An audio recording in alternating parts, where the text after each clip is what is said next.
নীরবতার খোঁজে। আমি একটু সল্টলেক স্টেডিয়াম নিয়ে মূলত আলোচনা করব, তার সাথে আরও কিছু কলকাতার বিষয় নিয়ে আলোচনা করব। সল্টলেক স্টেডিয়ামে গতকাল বড় ম্যাচ দেখতে দেখতে একটা জিনিস মাথায় এলো।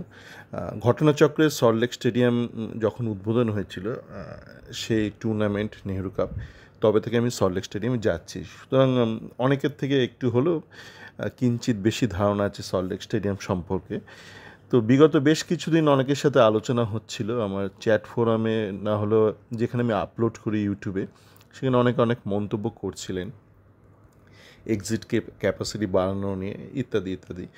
তো সেই বিষয়ে কিছু আলোচনা করব, যেটা নিয়ে আগে হয়তো আমি সেই অর্থে ভাবিনি। কালকে মাঠে বসে খেলা দেখতে দেখতে খেলার শুরুর প্রারম্ভে মানে অনেকটা সময় আগে চলে গিয়েছিলাম, তো কিছু কিছু জিনিস মাথায় আসছিল। তো সেইটা নিয়ে আলোচনার পূর্বে আমি বলবো যে এই যে বক্তব্যটা পেশ করব, সেটা ভাবনা এলো আজকে একটু বেলুড় মঠ খেয়েছিলাম। তো কলকাতায় যখনই আসি সুযোগ পেলে একবার করে বেলুড় মঠ যাই। তো বেলুড় মঠে এবার একটা দেখলাম একটা অদ্ভুত জিনিস, যে জিনিসটা কিন্তু আমাদের সমাজের অন্যান্য ক্ষেত্রেও প্রযোজ্য। দেখলাম ঢোকার সাথে সাথে লেখা নো ফটোগ্রাফি, 3টে ভাষায় লেখা, বাংলা, হিন্দি এবং ইংরেজিতে, এবং 3 রকম অর্থ সেখানে। আলাদা করে বলছি না, কিন্তু মানে ঠিক তর্জমাটা হয়নি, ট্রান্সলেশনটা হয়নি। তা সত্ত্বেও ভেতরে কিছু লোক ফটো তুলছে এবং সাথে সাথে হুইসেল বাজাচ্ছে, মানে রেফারির মতন হুইসেল বাজাচ্ছে। ঠিক আছে, তাতে করে ছবি তোলাটা না আটকানো যাচ্ছে। এবার যেই মূল যে জায়গাটা রয়েছে যেখানে বসে লোকজন ধ্যান করে, তো সেখানে ঢোকার সময় দেখলাম একটা লোক বেশ কর্কশ কণ্ঠে চিল্লামিল্লি করছেন যে মোবাইল বন্ধ, মোবাইল বন্ধ, মোবাইল বন্ধ বলে যাচ্ছে। তো বেশ বিরক্তিকর শোনালো। আমি ভেতরে ঢুকলাম, আমি যাদের সাথে গিয়েছিলাম তারা ভেতরে বসলো, তাই আমি বললাম একটু বাইরে গঙ্গার পাড়টা দেখা যাক। কেননা নীরবতা বা ধ্যান আপনি জীবনের যে কোনো মুহূর্তে, যে কোনো সময়, যে কোনো স্থলে করতে পারেন। তার জন্য একটা নির্দিষ্ট স্থলে আপনার বসার দরকার নেই। যদি আপনার সমস্যা থাকে তবেই আপনি একটা বিশেষ ব্যবস্থার সাহায্য নিতে পারেন, নয়তো আপনি কিন্তু যে কোনো জায়গায় সেটা করতে পারেন। তো আমি বেরোনোর সময় দেখলাম তখনও লোকটা বলছে মোবাইল বন্ধ, মোবাইল বন্ধ, মোবাইল বন্ধ। তা আমি ওনার কাছে গিয়ে বললাম দাদা, আপনার উচ্চ স্বরটা কিন্তু মোবাইলের থেকে অধিক মাত্রায় শব্দ দূষণ সৃষ্টি করছে। লোকটা একটু ঘাবড়ে গেল। আমি বললাম ভালো থাকবেন বলে বেরিয়ে গেলাম। সিঁড়ি দিয়ে নেমে যাচ্ছি, তখন দেখলাম লোকটা বলছে মোবাইল বন্ধ, মোবাইল বন্ধ, মোবাইল বন্ধ। তো আপনাকে কিন্তু এটা করতে হবে। আপনার মূল উদ্দেশ্য হচ্ছে আওয়াজ, শব্দ দূষণকে ধ্বংস করা, যাতে তার সৃষ্টি নয়, কিন্তু আপনি নিজেই শব্দ দূষণ করছেন। মোবাইল বন্ধ, মোবাইল বন্ধ, কেন আপনি ওইভাবে চিল্লাবেন? আপনার ভেতরে শোনা যাচ্ছে, ভেতরে যখন যারা বসে আছে তাদের কানে কানে মোবাইল বন্ধ, মোবাইল বন্ধ, মানে এতটা জোরে তিনি চিল্লাচ্ছেন। এটা তো এইভাবে বলা যে মোবাইল বন্ধ, মোবাইল বন্ধ, মোবাইল বন্ধ, মোবাইল বন্ধ, মন্দ্র স্বরে যারা গান বাজনা জানেন, মোবাইল বন্ধ, মোবাইল বন্ধ, দাদা মোবাইল বন্ধ। তো উনি কিন্তু সেটা করছিলেন। তো এরকম বিভিন্ন ক্ষেত্রে আমরা দেখি মানে বুদ্ধির কোনো প্রয়োগ ঘটে না। যেমন তারপর তো আমি নদীর পাড়ে চলে গেলাম, সেখানে গিয়ে দেখলাম কিছু মানে দম্পতি বা কিছু কাপল তারা ছবি তুলছে, মানে চেষ্টা করছে নদীর পাড়ে, সেখানে হুইসেল বাজিয়ে দিচ্ছে, করে হুইসেল বাজাচ্ছে। মানে আমি জানি না, মানে নদীর পাড়ে আপনাকে কিন্তু একটু যুগের সাথে তাল মিলিয়ে চলতে হয়। বুঝলাম মানে রিলসটা অনেক সময় অনেকে একটু অশালীন পর্যায়ে নিয়ে চলে যায় বা একটু বিরক্তিকর পর্যায়ে নিয়ে চলে যায়। ঠিক আছে, আপনি সেটাকে কন্ট্রোল করার জন্য একদম আপনি সেই কম্পিউটার ঢুকতে দেবো না বা আধুনিকতাকে ঢুকতে দেবো না, মডার্ন টেকনোলজিকে ঢুকতে দেবো না, এই যদি করেন না আপনি কিন্তু অবসলিট হয়ে যাবেন। মানে অনেক কিছু ধ্বংস হয়ে গেছে পৃথিবীর বুক থেকে, একটা বেলুড় মঠ ধ্বংস হওয়া কোনো ব্যাপার নয়। আপনাকে কিন্তু যুগটাকে মেনে নিতে হবে, সেই মতো যুগটাকে ঠিকঠাক অ্যাডপ্ট করতে হবে। আপনি বলতেই পারেন যে যেখানে সেখানে ভিডিও তোলা, রিল তোলা নিষিদ্ধ। আপনি কিছু নির্দিষ্ট স্থান করে দিতে পারেন, নদীর পাড়ে, ঘাটে যেখানে কচুরিপানা রয়েছে, আপনি তো কচুরিপানাগুলো পরিষ্কার করেননি, তো আপনি সেখানটা করতেই পারেন। সেখানে একটা জোন করে দিতে পারেন যে এই জোনে লোকজন ছবি তুলবে। কেন দেখুন, সবাই কিন্তু এক উদ্দেশ্যে ছবি তোলে না। অনেকের কাছে ছবি তোলাটা বেশ গর্বের বিষয়, সে বেলুড় মঠে এসছে এবং সে শেয়ার করতে চায় লোকজনের সাথে। আপনি সেটাই কিন্তু আটকে দিয়ে ক্ষতি করছেন। এই যে আলোচনাগুলো করছে, এগুলো কিন্তু আমাদের জীবনে বিভিন্ন ক্ষেত্রে প্রযোজ্য, আপনার খেলার মাঠ থেকে শুরু করে বিভিন্ন ক্ষেত্রে। তো ভাববেন এটা শুধু বেলুড় মঠের ক্ষেত্রে প্রযোজ্য, বিভিন্ন ক্ষেত্রে প্রযোজ্য। আপনার কিন্তু মস্তিষ্কটা খাটাতে হবে, একটু মাথাটা ব্যবহার করতে হবে এবং যুগের সাথে তাল মিলিয়ে যে মডার্ন টেকনোলজি আসছে আমাদের জীবন, সেটাকে কিন্তু সেইভাবে গ্রহণ করতে হবে, মডিফাই করে মনিটরিং করে সুপারভাইজ করে আপনাকে সেটা গ্রহণ করতে হবে, নচেত আপনি কিন্তু অবসলিট হয়ে যাবেন। ডাইনোসর উড়ে গেছে, একটা বেলুড় মঠ উড়ে যাওয়া কোনো বিষয় না, গোটা পৃথিবীর বুক থেকে ডাইনোসর উড়ে গেছে, বড় বড় সাম্রাজ্য উড়ে গেছে, রোমান এম্পায়ার উড়ে গেছে, বাইজেন্টাইন এম্পায়ার উড়ে গেছে, অটোম্যান এম্পায়ার উড়ে গেছে, মুঘল উড়ে গেছে, ব্রিটিশ সাম্রাজ্য উড়ে গেছে। উড়ে যাওয়া কোনো ব্যাপার নয়, আপনি যুগের সাথে যদি না তাল মিলিয়ে চলতে পারেন। তো এবার আসা যাক সল্টলেক স্টেডিয়ামে। আর সল্টলেক স্টেডিয়ামে যাওয়ার পূর্বে বলি, আমার আগের একটা অডিওতে বা আমি ম্যাচ চলাকালীন যে ছোটো ছোটো ভিডিও ক্লিপ শেয়ার করছিলাম, সেখানে আমি বারংবার বলেছি যে কলকাতার বায়ু দূষণ কিন্তু প্রচণ্ড হারে কমে গেছে, মানে উন্নতি ঘটেছে। তো সেখানে অনেকে বলছে না বৃষ্টির জন্য। দেখুন, আমি তো কলকাতার ছেলে, আমি ঘটনাচক্রে এখন বিদেশে থাকি, কিন্তু আমি ঘন ঘন আসি এবং বিগত কয়েক বছরে একাধিকবার এসেছি। সুতরাং বৃষ্টি বা এই জিনিসটা, মানে বৃষ্টিকালে এটা আমি জানি ময়েশ্চার হলে আপনার এয়ারে সাসপেন্ডেড পার্টিকেলস কম থাকে এবং মাটিতে আর্দ্রতা বেশি থাকার দরুন শুষ্ক যে বায়ুকণা মানে বালুকণা সেটা কম ওড়ে, মানে এটা জানা কথা। কিন্তু শুধু এতগুলো কারণ তো নয়, অনেক কারণ থাকে একটা পলিউশনের বিরুদ্ধে। তো অনেকগুলো কারণের পেছনে কিন্তু কাজ করেছে, কেউ না কেউ কাজ করেছে এবং সেগুলো আমি মনিটরিং করি।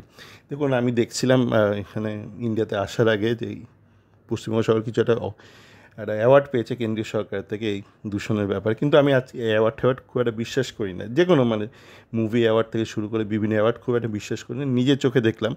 এবং এই যে এটা বলবে না যে বর্ষা, আমি শীতকালে বেশি থাকে, ঠিক আছে বেশি থাকে, বর্ষাকালে কম থাকে, কিন্তু কতটা কম থাকে? এতটা কম না যতটা গতকাল দেখা গেল। তো সেই যে স্বচ্ছ একটা আবহাওয়া দেখলাম বা স্বচ্ছ বায়ু দেখলাম, সেটা কিন্তু এমনি এমনি হয় না, মানে বৃষ্টি করে হয় না। আপনি দূষিত প্রচুর জায়গা দেখবেন ভারতবর্ষে, সেখানে কিন্তু মানে বৃষ্টি হলেও যে বায়ু দূষণ একদম কমে যাবে তা কিন্তু নয়। এবার সল্টলেক স্টেডিয়ামের ব্যাপারে আসা যাক। দেখুন, স্টেডিয়ামটা একদমই কিন্তু মানে আধুনিক স্টেডিয়াম নয়। আপনারা যদি দেখেন যে স্টেডিয়ামে যে বাইরে যে একটা রানিং ট্র্যাক আছে, অ্যাথলেটিক ট্র্যাক আছে, ট্র্যাকের পরেও অনেকটা জমি রয়েছে, তারপরে আপনার গ্যালারি শুরু হচ্ছে। তো তার দরুন যেটা হচ্ছে, আপনি মানে একদম যদি সেকেন্ড টায়ারও বসেন, আপনি কিন্তু মাঠ থেকে অনেকটা দূরে। আপনি যদি বিদেশে ইউরোপের বিভিন্ন ফুটবল স্টেডিয়ামগুলো দেখেন, সেগুলো পিওর ফুটবল স্টেডিয়াম, সেখানে রানিং ট্র্যাকটা নেই, অ্যাথলেটিক ট্র্যাক নেই, এবং সেখানে কিন্তু বেশ অনেকটা কম জায়গাতেই অনেক বেশি ক্যাপাসিটি তারা কিন্তু ধারণ করে, মানে গোটা স্টেডিয়াম মানে 70,000 80,000 কোনো ব্যাপারই নয়, অনেক কম স্পেসে সেটা করেছে তারা। এবং তার দরুন আমার মনে হয় সল্টলেক স্টেডিয়ামে কিছু করার নেই, ওটাকে ভাঙতে হবে গোটা স্টেডিয়ামটাকে। কিন্তু আপনি এমনি চট করে ভাঙতে পারবেন না, তাহলে ভাঙলে আপনি তখন খেলাগুলো কোথায় করবেন? তো আপনাকে অন্য কোথাও একটা স্টেডিয়ামে নিয়ে কাজ করতে হবে, যখনই করুন আপনাকে করতে হবে একটা পয়েন্ট, সেটা নিয়ে দাবি করা উচিত। সব রকমের দাবি, ফুটবল ফ্যান থেকে শুরু করে বিরোধীরা সবাই দাবি করতেই পারে, রাজনৈতিক বিরোধী যারা রয়েছে, এটা ন্যায্য দাবি, মানে এটা অনৈতিক দাবি নয় বা অবাস্তব কোনো দাবি নয়। তার জন্য একটা প্ল্যান থাকুক সরকারের যে কতদিনে সেটা করবে। এবং তারপর আপনার কিন্তু যে স্টেডিয়ামে আপনি বানান আজকের দিনে, আপনার কিন্তু আধুনিকভাবে স্টেডিয়ামটাকে বানাতে হবে। কেন স্টেডিয়াম আপনি যদি দেখেন, সল্টলেক স্টেডিয়ামে আপনি যে ভিআইপি যে ব্লক রয়েছে সেখানে গাড়ি ঢোকে, কিন্তু আবার সবার গাড়ি ঢোকে না, আপনাকে ভিআইপি পাস নিতে হবে। এবার সেই পাসগুলো আবার আপনি চট করে পাবেন না, আপনার কানেকশন লাগবে। মানে কেন? আপনি যদি দেখেন একটা এয়ারপোর্টে আপনি যখন একটা ফ্লাইটের টিকিট কাটেন, তখন আপনাকে কিন্তু একটা অপশন দেওয়া হয় যে আপনার কোনো অ্যাসিস্ট্যান্স লাগবে কিনা, মানে আপনার হুইল চেয়ার লাগবে কিনা বা কোনো স্পেশাল অ্যাসিস্ট্যান্স লাগবে কিনা, আপনার কোনো মোবিলিটি চ্যালেঞ্জ আছে কিনা। যে কোনো সুস্থ মানুষেরও হতে পারে, শুধু যে অসুস্থ বা বৃদ্ধ মানুষের হবে তা না, কারো ধরুন পায়ে অপারেশন হয়েছে, তো আপনার মোবিলিটি অ্যাসিস্ট্যান্স লাগতেই পারে। তো সল্টলেক স্টেডিয়ামে এই টিকিট কাটার সময় সেই অপশান রাখা যেতেই পারে। মানে ভবিষ্যতের কথা বলছি, এই মুহূর্তে আপনি টিকিট দিলেও কিছু সম্ভব নয়, কেন ইনফ্রাস্ট্রাকচারটাই নেই। আপনার ইনফ্রাস্ট্রাকচার এবং সাপোর্ট সার্ভিস দুটোই লাগবে। তো গাড়ি ভেতরে অ্যাক্সেস সেটা শুধু কেন ভিআইপিদের হবে? মানে শুধু ভিআইপিদেরই হাঁটুর প্রবলেম বা চলাফেরার প্রবলেম বা মোবিলিটি চ্যালেঞ্জ থাকতে পারে, সাধারণ মানুষের থাকতে পারে না? এই নিয়ে কিন্তু আমি কাউকে কোনো দাবি দেওয়া করতে দেখি না, মানে রাজনৈতিকভাবেও যারা বিরোধী এই বর্তমান সরকারের, রাজ্য সরকারে, কাউকে আমি কথা বলতে দেখি না। যেগুলো মানুষের হিতে, মানুষের কল্যাণে লাগে, সে নিয়ে কাউকে কোনো কথা বলতে দেখি না, দাবি করতে দেখি না। তো এই দেখুন আপনার এই মানে গাড়ির অ্যাক্সেস যেটা নেই, আবার মোবিলিটি অ্যাক্সেস। আপনারা জানেন যে জগন্নাথ ধামে আমি যাইনি, যদিও এখনও দীঘাতে যাওয়া হয়নি, যেহেতু মানে যখন আমি গতবার লাস্ট এসেছিলাম শীতকালে কলকাতায়, তখনও কিন্তু উদ্বোধন হয়নি এই মন্দিরটার। কিন্তু আমি দেখেছি, মানে ফলো করেছি, বিভিন্ন ইউটিউবার ভ্লগারদের ফলো করেছি। তো সেখানে দারুণভাবে একটা হুইল চেয়ার অ্যাক্সেস বা মোবিলিটি চ্যালেঞ্জ ব্যক্তিদের জন্য র্যাম্প করা আছে, এগুলো করা আছে। সল্ট স্টেডিয়ামে সব কিচ্ছু নেই। সল্ট স্টেডিয়ামে র্যাম্প ট্যাম্প ছাড়ুন, শুধু যে এলিভেটার আছে সেটা ওই ভিভিআইপি, মানে ভিআইপি লেফটেরও নেই, ভিআইপি রাইটেরও নেই। কেননা লেফটের ইতিহাসটা হচ্ছে ওইটা বেসিক্যালি ছিল হচ্ছে আপনার গেট নাম্বার 1-এর অন্তর্গত, আর ভিআইপি রাইট সেটা ছিল গেট 5-এর অন্তর্গত। এখনকার যেটা ভিভিআইপি, আমি যেহেতু প্রথম দিন থেকে সল্ট স্টেডিয়ামে যাই, এখন যেটা ভিভিআইপি সেটা হচ্ছে অধুনা ভিআইপি, মানে শুরুর দিকে যেটা ভিআইপি ছিল। সুতরাং শুধু তাদের ভিআইপিদের কথা ভেবেই তখন যারা বানিয়েছিল স্টেডিয়ামটা, আমি তাদেরও দোষ দিচ্ছি না, সেই বামফ্রন্ট সরকারকে দোষ দিচ্ছি না। কেন যখন হয়েছিল তখন মানে সামগ্রিকভাবে গোটা দেশের মানুষের মধ্যে একটা সচেতনতার অভাব ছিল যে মানুষের মোবিলিটি এক প্রবলেম হতে পারে, বা যাদের একটু বয়স বাড়বে, মানে আমরা ধরেই নিই এই বয়স বাড়া মানে এই জীবন নিয়ে আর কিছু খেলাফেলা থাকবে না, খেলার আনন্দ এগুলো থেকে সে বঞ্চিত হওয়াটাই স্বাভাবিক। মানে একজন একজন 70 বয়সী মানুষ বা 75 বয়সী কোনো মানুষ সে খেলার মাঠে যাবে, এটা যেন আমরা মানে মেনে নিতে পারি না, বা আমরা এগুলো কনসিডারই করি না। তো এগুলো নিয়ে কিন্তু ভাবতে হবে যে এলিভেটার আপনার কিন্তু গোটা স্টেডিয়াম জুড়ে থাকতে হবে, সাধারণ মানুষের জন্য থাকতে হবে। এটা হতে পারে না যে শুধু ভিআইপিদের জন্য আপনার এলিভেটার আর সাধারণ মানুষের জন্য এলিভেটার নেই। তো এত কিছু যদি আপনাকে করতে হয়, তাহলে কিন্তু এই সল্ট স্টেডিয়াম এই গ্যালারিতে আপনি করতে পারবেন না, এইটা সেইভাবে ডিজাইন করাই হয়নি। এই গোটা গ্যালারি ভেঙে আপনাকে নতুনভাবে স্টেডিয়াম গড়তে হবে, এবং নতুন যেইভাবে যতটা স্পেস পড়ে আছে, আপনি যদি দেখেন অ্যাথলেটিক ট্র্যাকটা পড়ে আছে, অ্যাথলেটিক্সের জন্য কটা আপনার অ্যাথলেটিক্স ইভেন্ট, ইন্ডিয়াতে অ্যাথলেটিক্স ইভেন্ট অতটা পপুলারও না।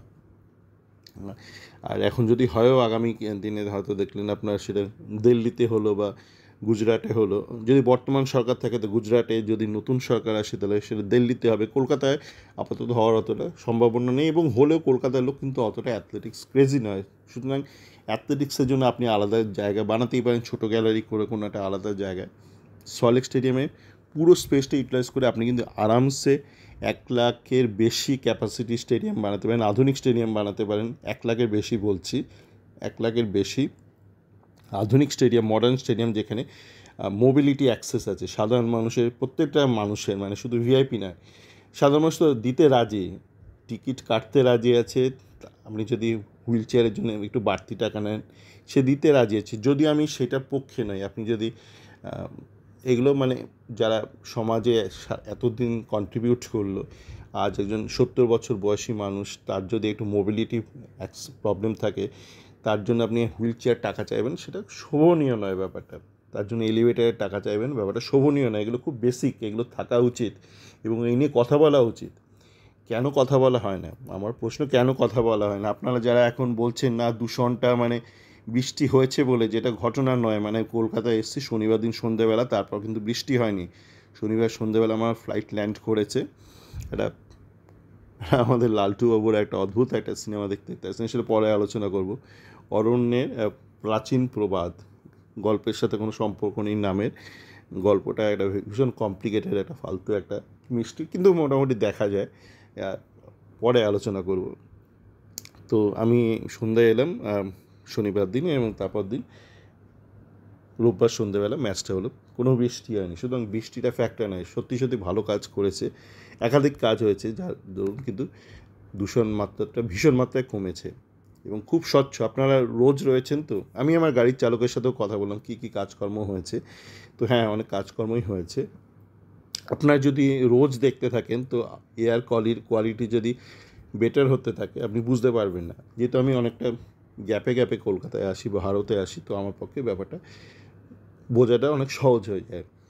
তো সেইটা নিয়ে যেখানে প্রশংসা করার মনে প্রশংসা করা দরকার, যেখানে নিন্দে করার বা অভাব অভিযোগ দাবি দেওয়া জানানো দরকার, আমার মনে হয় সেখানে সেটা জানানো দরকার। এই যে একটা ভালো স্টেডিয়াম, একটা মডার্ন স্টেডিয়াম, শুধু 1 লাখ বললেই কেন? আপনি 1 লাখ মানে কি অল্প বয়সীর কথা ভাবছেন? অনেকে যারা বলছেন এক্সিট ক্যাপাসিটি বাড়ান, ঠিক আছে। কাদের কথা আপনি বলছেন? যাদের কোনো মোবিলিটি প্রবলেম নেই, অল্প বয়সীদের। আপনারও তো একদিন বয়স হবে, সবারই বয়স হবে একদিন। তখন আপনি চান না ফুটবল মাঠে আসতে? তো সেটা কিন্তু আমাদের ভাবার খুব দরকার আছে, এবং সেটা নিয়ে কথা বলার দরকার আছে। সেটা নিয়ে কেন কথা কেউ বলছেন আমি জানি না। আসলে ভালো থাকবেন।